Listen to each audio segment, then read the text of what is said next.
পবিত্ৰ ঈদ উল ফিতৰ ৩২,০০০ মছজিদত ৩২ লাখ পৰিয়াললৈ বিজেপিৰ ঈদৰ টোপোলা সৌগাত মোদী শীৰ্ষক উপহাৰৰ টোপোলা কি আছে এই উপহাৰৰ টোপোলাত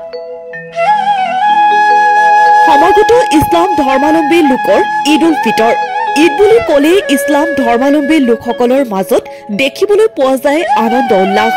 ঈদৰ আনন্দ উল্লাসৰ মাজতে বজাৰসমূহত দেখিবলৈ পোৱা গৈছে নানা ধৰণৰ সেৱৈ খেজুৰ মিঠাইৰ লগতে নানা ধৰণৰ সুস্বাদু খাদ্য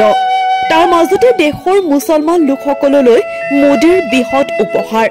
দেশৰ দৰিদ্ৰ মুছলমানসকলক দিব প্ৰধানমন্ত্ৰী মোদীৰ সৌগাত মোদী টোপোলা ভাৰতীয় জনতা পাৰ্টিৰ সংখ্যালঘু মৰ্চাৰ নেতৃত্বত ৩২,০০০ বিজেপিৰ কৰ্মকৰ্তাই সমগ্ৰ দেশত ৩২,০০০ মছজিদৰ সৈতে যোগাযোগ কৰি ৩২ লাখ দৰিদ্ৰ পৰিয়ালক প্ৰদান কৰিব সৌগাত মোদী উপহাৰৰ টোপোলা প্ৰতিটো উপহাৰৰ টোপোলাত থাকিব সেৱৈ খেজুৰ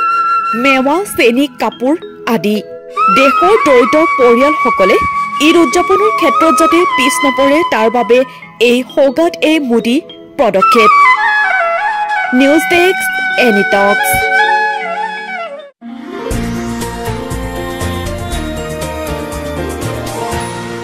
এনি টক্স